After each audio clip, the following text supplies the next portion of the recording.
Tension করে কার কি লাভ হয়েছে? রাতের ঘুমটা নষ্ট হয়েছে, এক লাভ। বিছানার মধ্যে ছটপট করা লাগছে, আরেক লাভ। ভালো কথা শুনলো, মেজাজ গরম হয়েছে, আরেক লাভ।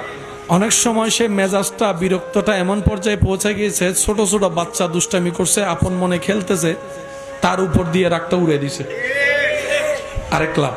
ভালোবাসার বন্ধন, প্রিয় মানুষের সাথে কথা বলতে গিয়ে মেজাজ গরম হয়ে 3-4টা কথা উল্টা ফুল্টা শুনাই দিছে, আরেক লাভ।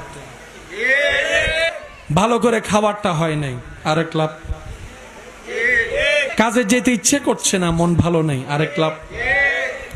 এগুলো কি লাভ না লস?